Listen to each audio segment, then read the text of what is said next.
And we are live. Time flies. It's been 30 days, a whole month. Yeah, this is the code call. 100 days of code with Leon Andersen. This is day 30. Leon, how are you doing? I am feeling tired as fuck, or let's say exhausted as fuck. Not necessarily just tired, but and my eyes hurt. I just came home from work and I had 20 minutes maximum now. Um, and my vision is blurry.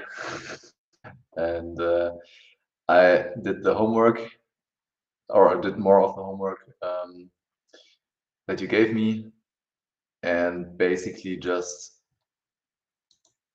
clicked through the videos on promises to find similar um, similar code snippets, and yeah, basically to bring them together and um,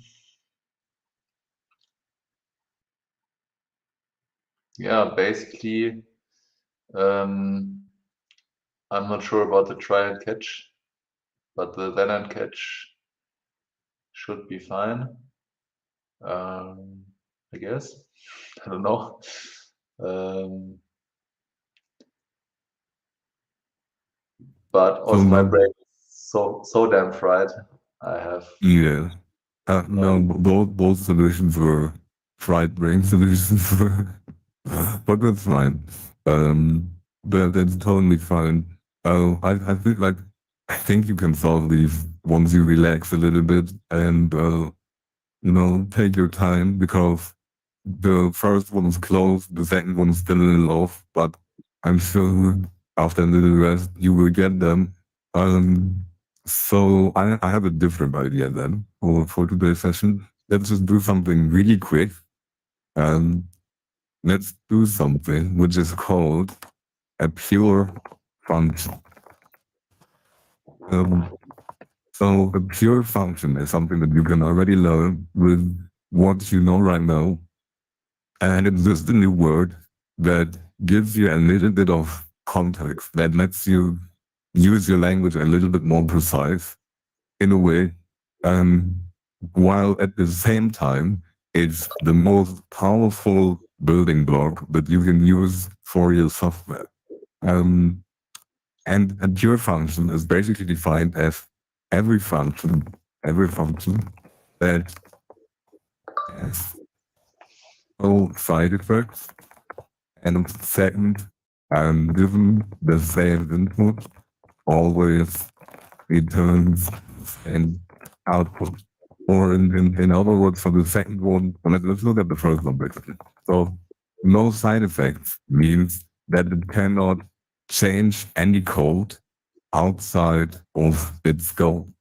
So when we have a number, zero right here, for example, and we have a function increment, and this function would increment this.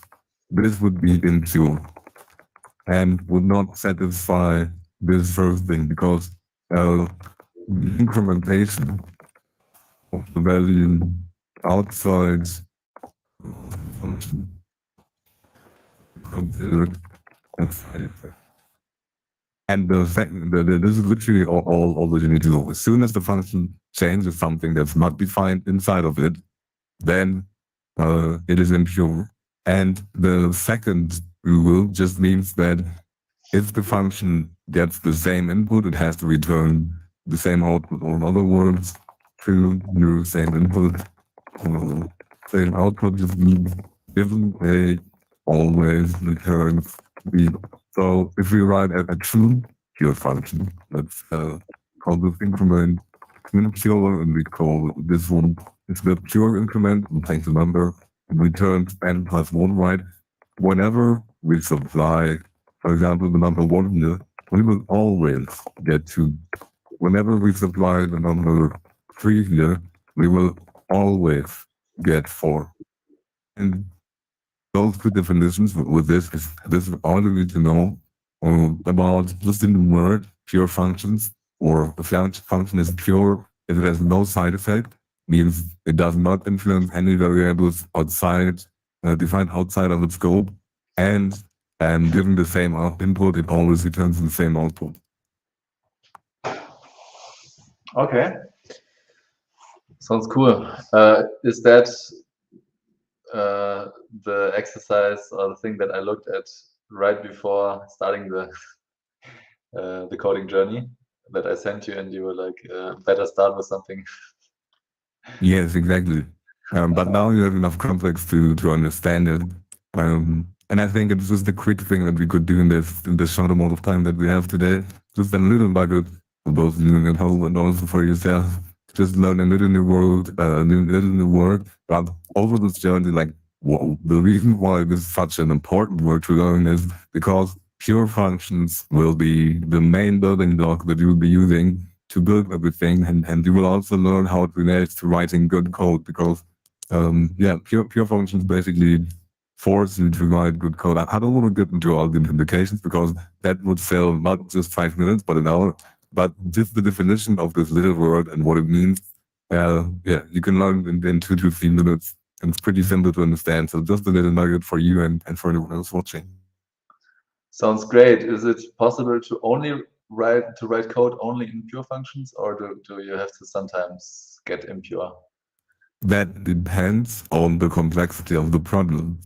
And but yeah, like you can get very far using only pure functions. That, In the end, you most likely need something like, for example, anything that writes to a database is also considered a side effect. So as soon as yeah. you put in a database, you have a side effect. Anything that draws to the screen technically is also a side effect, but yeah, we're gonna go into the intricate details of it.